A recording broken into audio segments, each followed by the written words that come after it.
Hello everybody, we are live. Welcome to week 4 where I have moved on to a much larger scale work.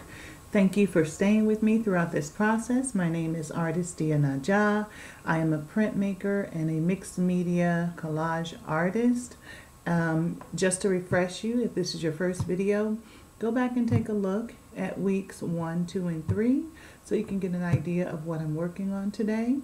But I am working on a large-scale mixed media piece that includes lino cut elements, heavy lino cut elements, but there is a twist. So we're in the nitty-gritty.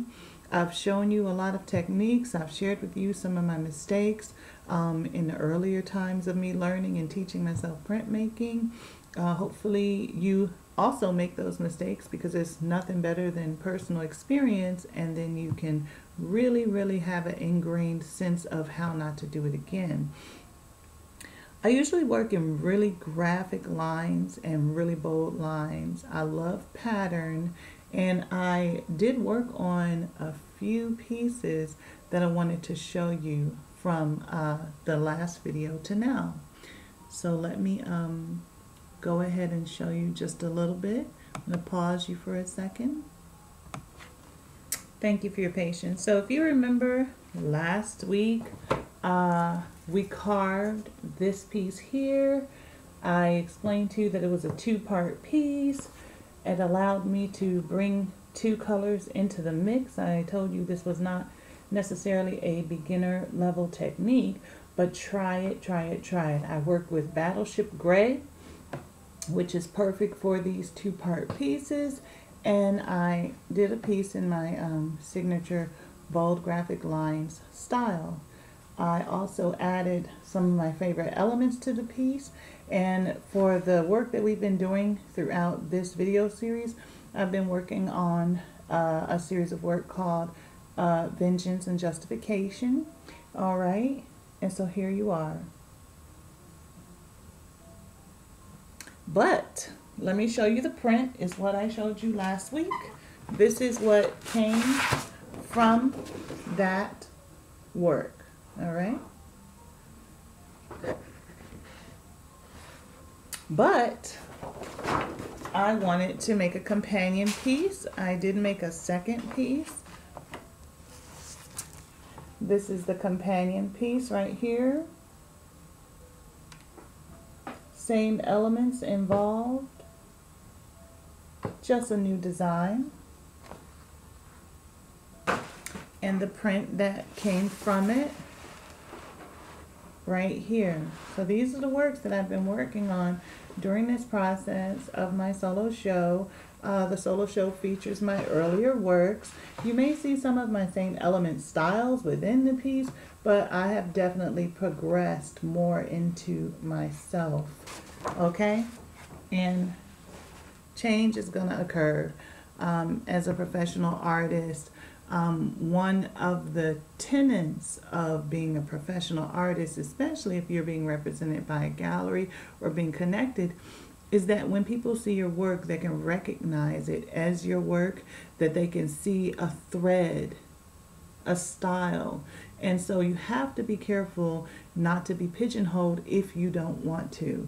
I honor my neurodiversity. I honor my differences. I honor all the different ways in which my art expresses itself.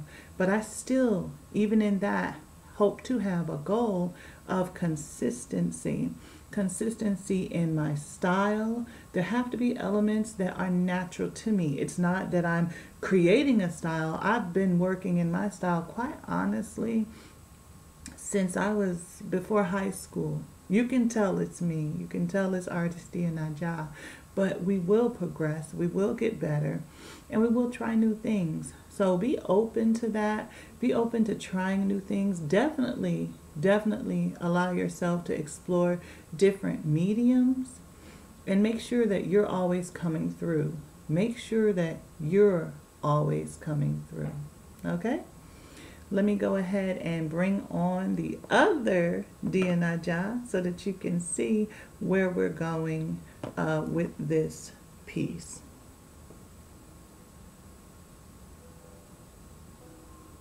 All right, just so you know, these are my hands, this is my face, And this is my face and glasses because I am doing something a little bit different. Here you'll see this is a much smaller piece. I could fit almost 3 of these into the larger piece, but I promised you large scale, and that's what you're going to get. When I work with my style that I believe is signature to me, or, you know, easily recognizable that I did it, it's very bold, it's very graphic. I love that appeal. Obviously, as a printmaker, I love pattern. What printmaker doesn't? I can't really say that because there are printmakers that don't necessarily focus on the pattern creation, but printmaking lends to creation of pattern. That's literally what we're doing. We're carving out and we're leaving the raised area to be covered in the ink. I showed you that last week. So this is the piece I'm working on. It's a much larger piece. It's still in the same series, Vengeance and Justification. And here come the Egungun. You can't really see them now because I haven't carved them out. But let me see if I use this camera, if you're able to see the lines. But who you do see right here is this woman, this image. I wonder if you know who she is. I'm gonna give you a little assignment. This right here is the mother of the Egungun. Remember, Egungun is E-G-U-N-G-U-N.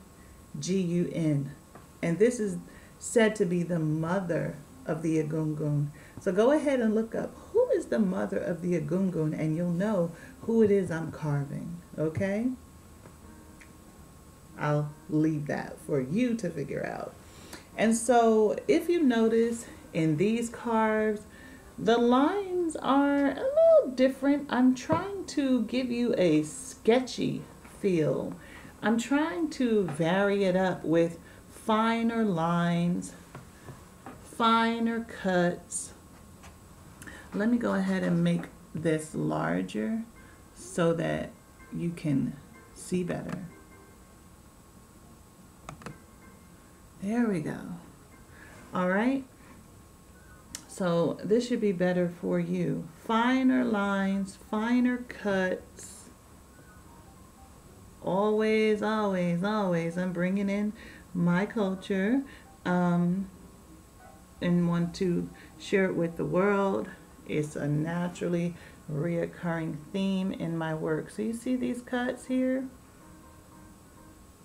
And so that's where I am right now. When working with printmaking, if you have a computer mind, which sometimes I like to enjoy the challenge within my mind of seeing the black, seeing the white. Where does the black end? Where does the white need to begin? Sometimes, excuse me, I enjoy the challenge, but sometimes I don't. So remember, we painted this with some watered down acrylic paint, okay? This is Battleship Gray. When you cut into it, you'll see this creamy color, but I wanted to give you more contrast. You'll find that printmakers do it all the time, and some even go even further with it by adding a different tone for when they want to do a different type of cut. But as you can see, I am using pencil lines. I used a little bit of marker lines. I painted the linoleum, and to give me the most contrast possible.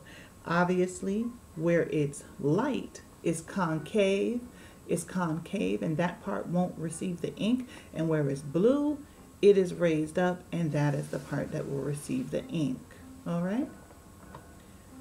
This is going to be really interesting because we're getting to the part where you'll see what I think is one of the most beautiful things about printmaking. One of the most beautiful things about printmaking is the fact that I can reuse and reuse up until the number of the limit of my edition. Okay? one thing I found for me is keeping the same edition number. Okay, why would I do that? Why would I do that? Let me tell you why I did that. I try to keep the same edition numbers because it's easy for me to remember. That's it. Okay, I have to work with what I've got going on, and I try to do the things that are easiest for me. There is a system, I'm sure. It can't even really be that hard, but I like to keep my editions 11, 23, and my older works, the works that you'll see, my early works, the works in this show, I've gone up to 23 or 30 back in the day, but I'm different now. So let's get to carving. I'll show you a little bit of the carving, and then this is going to be really interesting because how do I show you in real time? All right, are you all trying to spend the next 6 hours with me? I don't think so. So hopefully I can show you some transformation. All right. I'll carve with you for a few minutes and then I'll pause the video. I'll commence the carving and then we'll see where we're going from there. I don't want you all to forget that at the very first video, I showed you all the paper that I designed and we got into the paint and the nitty-gritty. I haven't forgotten about that. It just takes time. I'm doing this live with you throughout this process, okay? Hold tight.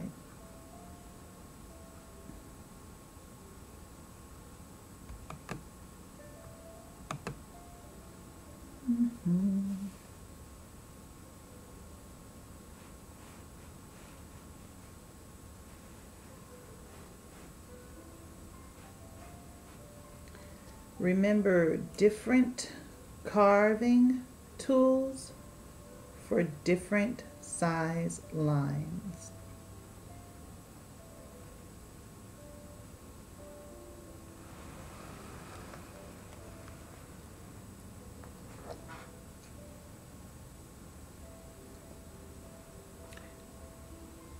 I carve with a glove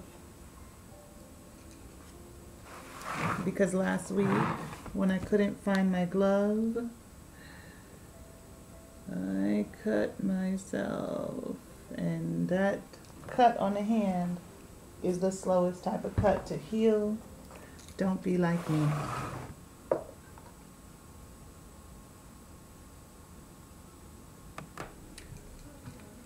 Glove activated. Another good thing about carving with a glove is this is a glove that's rubber on the outside. Another good thing about carving with a glove is that I can use my finger as a stopper. So right now I'm outlining. For me, it helps to put a squiggly line or a letter. I put the letter W because that's where I want it to be white. It helps me because we are cutting out, and as I told you, it is really hard to fix a miscut. So you want to focus. I'm using a wider tool right here to scoop out. I'm going to use my finger as a stopper. That says I don't want you to go further than that point. Remember what I told you about noise. Noise, I'll show you an example of noise right now. I'm going to carve the outline with my thinner tool. I'm stopping it with my finger. I'm carving away from myself. If you see me carving towards myself, do as I say, not as I do. You'll learn. And now I'm using my wider tool and I'm scooping out. I'm going to show you what I meant by noise. A little bit of noise. I enjoy a little bit of noise in my white space. A little bit of noise means that where I intend it to be white, I may leave a little ridge within that white so that I just don't have plain white spaces. A little bit of noise means within that white space, I'm going to have a little bit of ink almost naturally occurring. I like things to look rough and clean at the same time, okay? I'm gonna leave that there. It's gonna give it a distressed look. You'll see. I'm using my thinner tool. I'm carving the outline. I'm not rushing. Why? Because I love what I've done and I've taken many hours to do it. And I don't want to ruin it. So I'm doing what I want to do, which is getting my lines clean. I'm in this group on Facebook. I can recommend it and not recommend it for various reasons. It's not the most diverse group, but oh boy, it's full of masters. It's full of masters. Okay? If you want to see some amazing artists, go into the Lino Cut Friends group on Facebook. Pay attention, you'll see a lot of things. But I can't leave that group. It's too much wealth of information there. See me leaving the noise? I hope you are also taking note to the fact that carving ain't easy. What I really mean is, it's not easy for sure, definitely. I am doing this carve this time as a monochromatic, and most of my work when I'm just doing these carves seem flat and one-dimensional, but obviously your drawing depicts your layers. And so in this piece I wanted to have 3 specific layers, and by layers I mean foreground, background, things of that nature. So my egungun, which you cannot see clearly yet, are behind the mother of the egungun. Has anybody figured out who that is yet?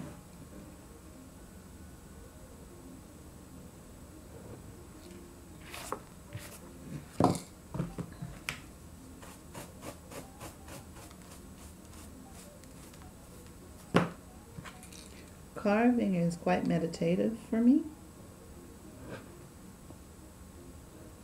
Make sure you go deep enough so that you're not slipping through, but not unnecessarily deep.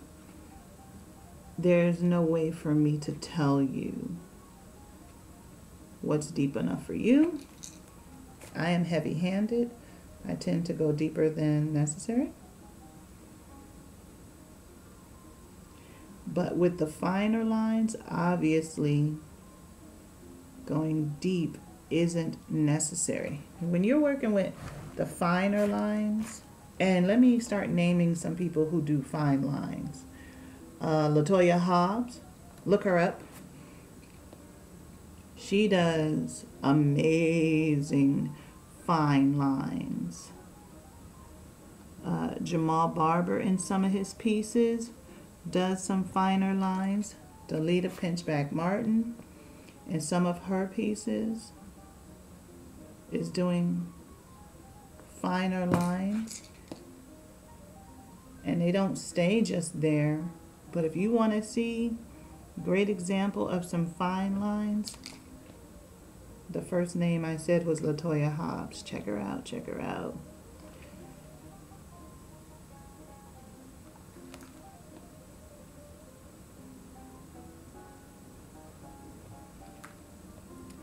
Things I want to learn next. ways I want to grow, ways I want to continue to challenge myself. Boom, here comes the, what's that song? Boom, here comes the noise. I don't know, but in this case, boom, here comes the power. Boom. The mother of nine, when she gets down low like this, you know a decision has been made. The mother of nine is an extremely tall woman. Yansa. She's very tall.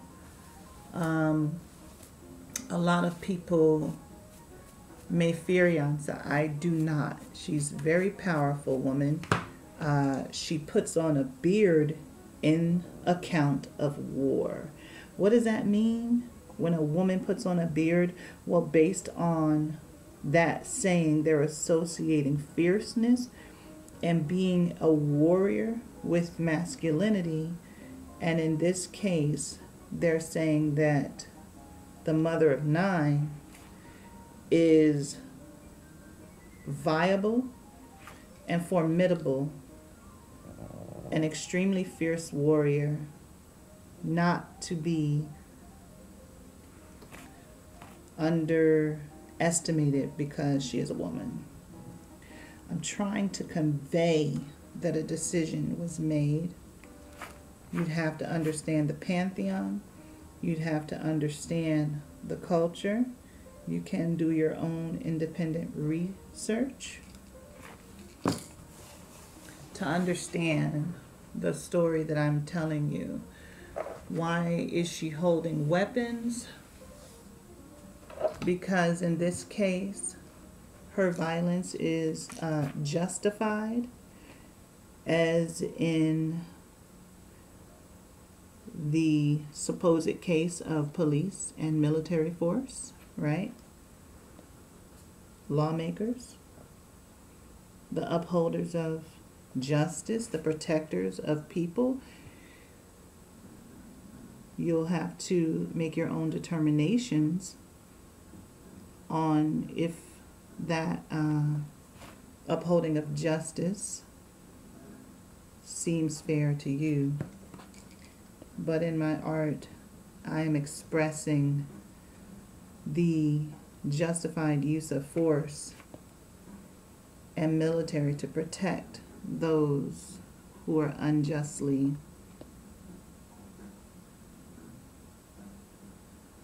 murdered, traumatized, and terrorized. I'm reaching back to tradition to represent the police force, the military force, the human nature to protect. Enough is enough. And so these are the concepts that I'm exploring in the Vengeance and Justification series. It was only natural that I included the Mother of Nine and the Egungun who are honoring ancestors, the dead. Not everybody dead becomes an ancestor in the cultural tradition that I am pulling from.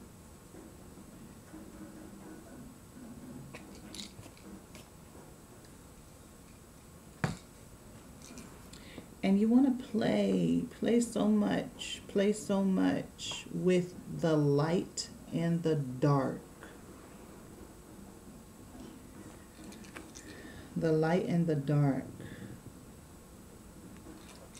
And that's what I'm working on.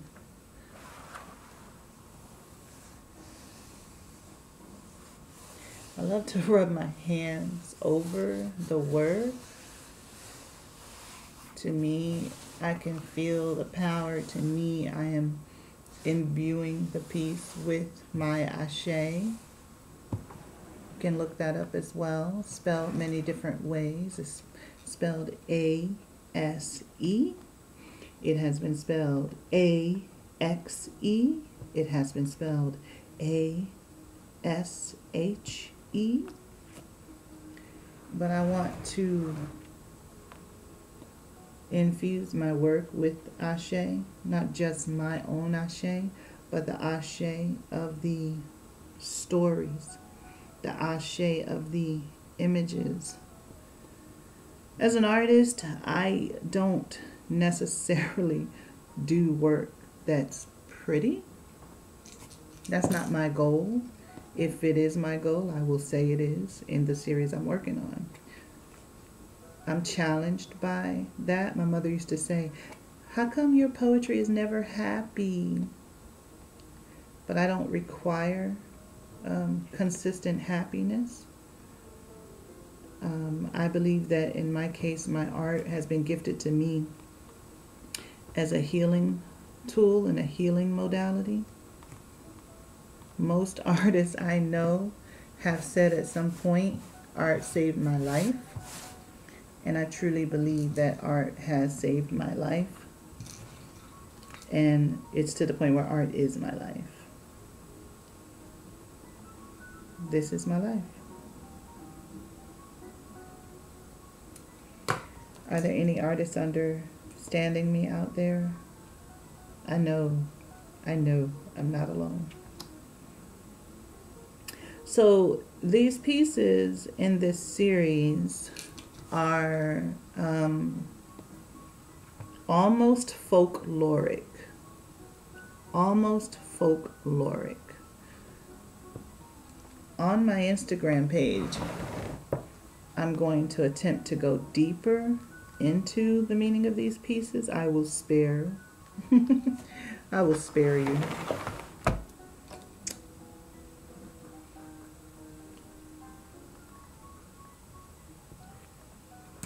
But I don't feel finished with this series or this journey when my solo show is over in a few days. I'm not done. I want to thank Johns Creek Art Center for granting me a portion of the arts grant that was bestowed upon Johns Creek by Fulton County Arts Council. Myself and many of my artist friends have benefited greatly from this grant, and I am very honored to have been selected to spend time with you, to share my art with you. As always, whenever I'm given an opportunity to share my art with you, it is also to share with you my advocacy for adults and children with disabilities. We just left ADHD Awareness Month. We are now focusing on dyslexia this month. I can never cover all of the disabilities. I do focus primarily on neurological disorders. And so when I say art is a healing modality, especially for the mind, the body, the hands, it's soothing, it's medicinal in a sense. If you do not consider yourself an artsy person, I encourage you to try something. So many different forms. And let me explain to you, there is no hierarchy in craft and art. It is all centered around creation. I really enjoy seeing videos of differently abled people who find a way to create art using whatever resource is available to them. It's not courageous for these people. When you're an artist, you will art, right? It's not courageous. It's just them living. To us, it's amazing. How can someone paint with their mouth? How can someone paint with their toes? But if you're an artist, you're gonna art.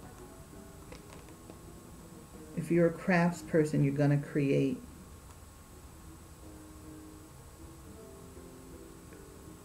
I do not dole out medical advice. I am not a medical doctor. I'm a specialist in the field of special education and an adult living with disabilities. Some days I'm thriving, some days I'm coping. But I will tell you this. This is one of the most beautiful gifts I've ever received. And I had to lean into my gift because I struggled and struggle. Something happened the other day, and I want to take this time to speak about it in regards to people living with disabilities and people loving people who are living with disabilities. I'm using the term neurotypical based on what I'm saying right now, but I hope that what I'm saying translates into whatever disability may be present. We have to understand various intelligences. We have to provide opportunities for people to be successful. We have to honor different abilities, make space, make room for people to feel successful, valued, and worthy. And oftentimes it means not asking fish to climb trees. And while I am speaking about people with disabilities, I am speaking about everyone. All of us have different strengths. We have deficits. We have strengths. Imagine your strength being auditory. You can hear. You have a keen sense of hearing. You learn best when hearing. You can teach based on things you've heard. You can identify certain sounds, which would make you an amazing technician, an amazing assessment person, possibly an amazing musician, even working in the medical field, right? But yet, even though your strength was auditory learning, someone only expected you to learn in an environment that was visually based. How fair would that be? How successful would that person be if we didn't honor and provide opportunities for varied learning styles? Is the measure of a person how well they did in school? If the school primarily teaches one way? Is the measure of a person socially how extroverted they are? How talkative they are? Having one particular personality type? Is that the measure of a person? Their worthiness? No. We have to find environments that allow us to thrive. And the responsibility of parents and adults and students and children is to learn where you thrive. When it's young people, we're hoping that they have the benefit of an adult around them who doesn't just focus on the deficits, but knows deeply and emphatically that each person has a gift and that it is the adult's job. It behooves that adult to search and help if the gift is not evident, right? Some people don't know what their gifts are. Even into adulthood, they don't know what their gifts are. I've never known what that feels like, but I've been told that multiple times. They tell me that they don't know what their gifts are. And my advice is, what's that thing that's always felt good? What felt good? You know, some people love helping people, right? Well, I've seen a person be a CD student in regards to reading comprehension or written expression, but they excelled at helping others. And I know that student, it was a student, I know that student has the potentiality for a career, starting out or ending up in a field that allows them to lean on their strengths and be helpful. I had a student who was amazing at organizing. I mean, amazing. Oh my God. I don't even know if that student liked me a lot as a person, but that student did not like my disorganization, and she would stay after to clear up my work area and clear up my desk, and what a symbiotic relationship that was. What do I mean by that? That means even to this day, I will look for someone with that skill and pay them handsomely, because I recognize and honor what it is that they do, and I know that it's a necessary skill. I know that it's needed. People need to know that they are necessary and needed and valued.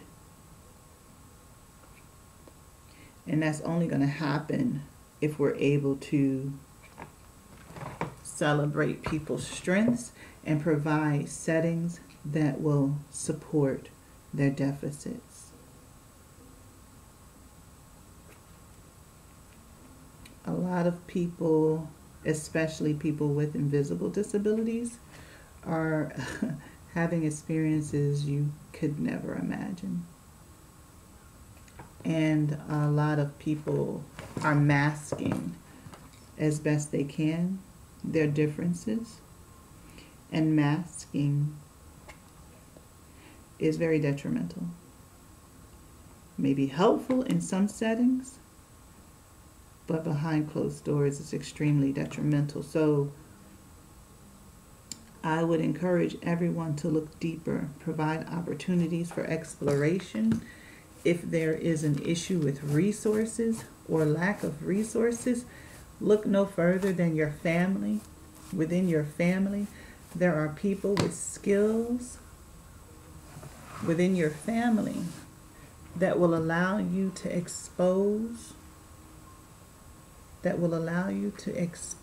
yourself, your child, your student to different experiences.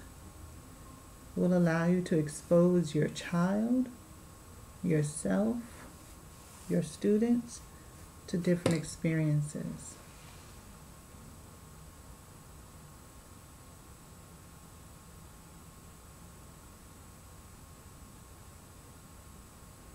And so that's creating energy in this piece.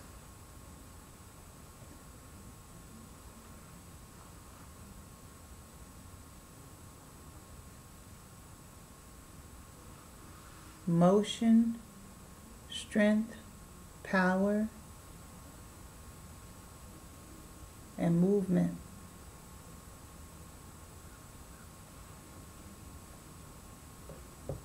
I have several more hours of carving.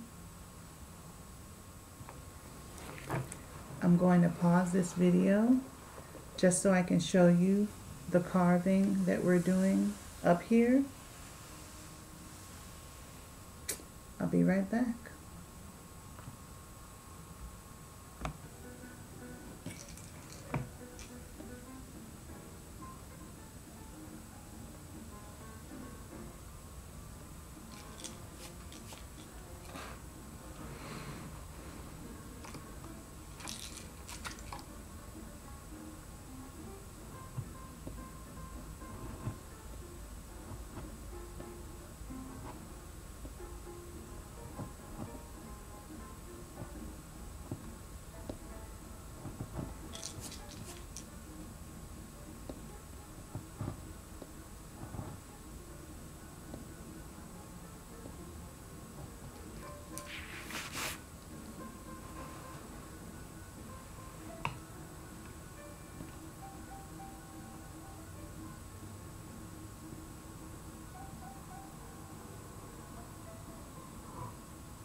I'm carving towards me and I'm guarding myself with my rubber gloves. You need to carve away from yourself at all times, especially if you are a beginner. We're all going to get cut at some point. It is going to happen. Just like when you're learning to ride a bike, you are going to fall off. Accept it. But for safety purposes, carve away from yourself.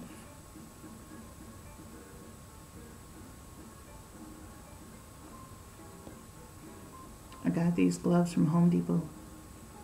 I'm sure you could get them from any hardware store. Very common.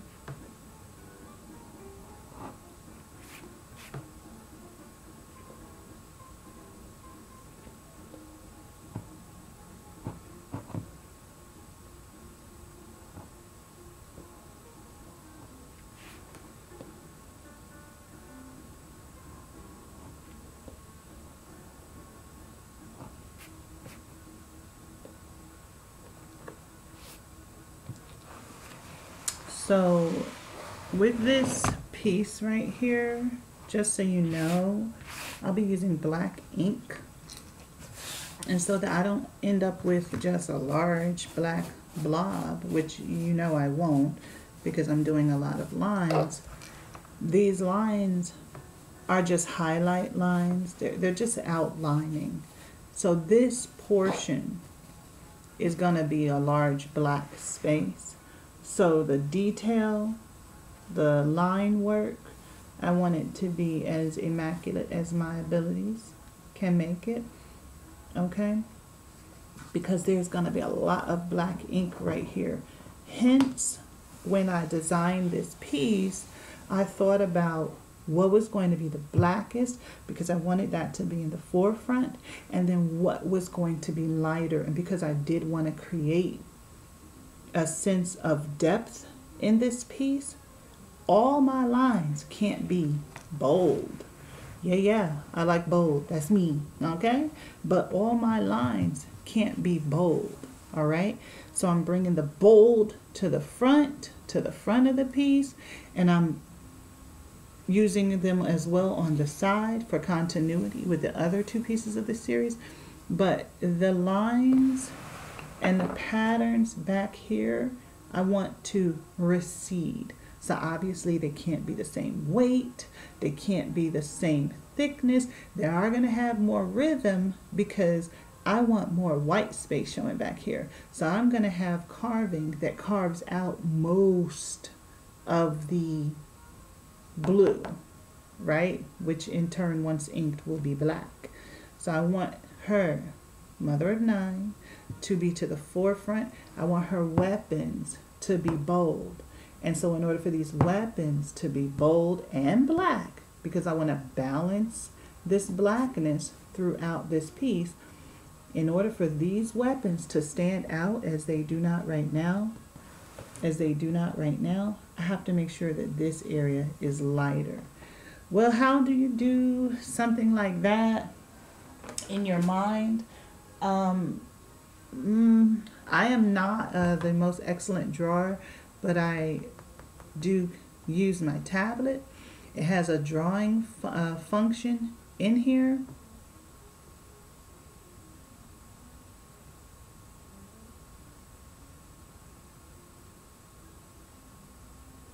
Let me show y'all something. Let me be honest with you. Who's that? That's me. I'm my own model sometimes. If you can use your friends, say, hey, do me a favor. Why don't you stand on your living room table for a second and take some pictures? Do what you gotta do. But I did not pull this up for that. But here, reference. One thing about the Agungun: color, color, color. All right? Use your reference. Thank the photographers. So many of us artists, where would we be without the photographers? Huh? Be honest. All right? I'm not in Nigeria right now. Thank you to the photographers. But that's not why I pulled this up. Let me focus.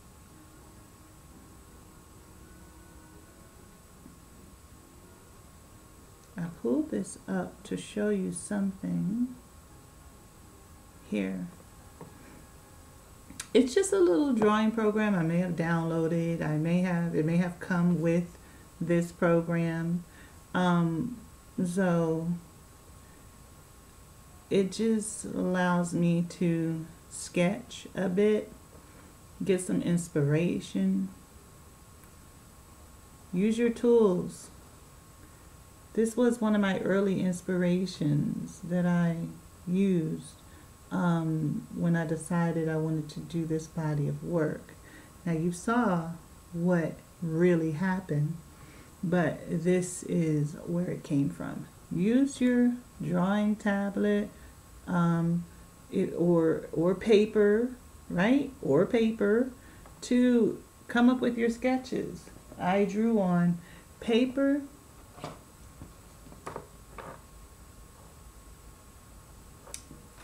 I used tracing paper, you know, the agungun that you can't see.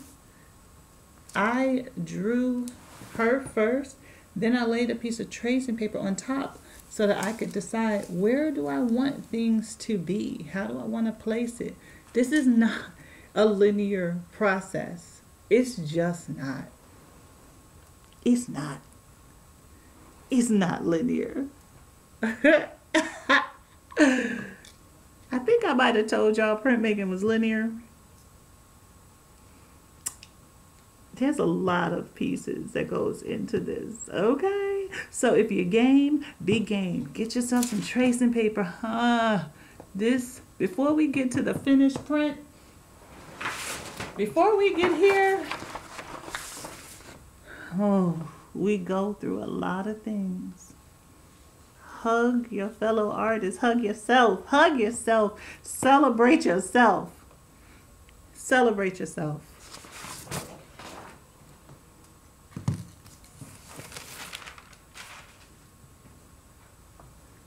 So this is a process, okay? And I think I'm going to end today's video there. Why? Because the truth of the matter is I have at least 6 more hours of carving, and I cannot spend that time with you all today. We have 1 video left, and you're going to see my surprise that I've been saving for the end. Thank you for joining me. I am artist Diyah Najah. I am on Instagram. My students put me on Instagram, and I'm going to have to say they were right. It was one of the best decisions that they have ever made for me, because I did not want to be on it. But guess what? Being on Instagram, if you're an artist, is amazing. And I will say, if you are wanting to become a professional artist, give yourself a practice Instagram page. When you want to explore, when you aren't feeling so confident about your work, and everything doesn't go on Instagram, especially if you are trying to attract collectors, if you are trying to attract museums, universities, galleries. Get yourself a little secret practice Instagram page where you can send things to your friends, get critique, get a strong circle of people to critique you, and get thick skin and be humble, right?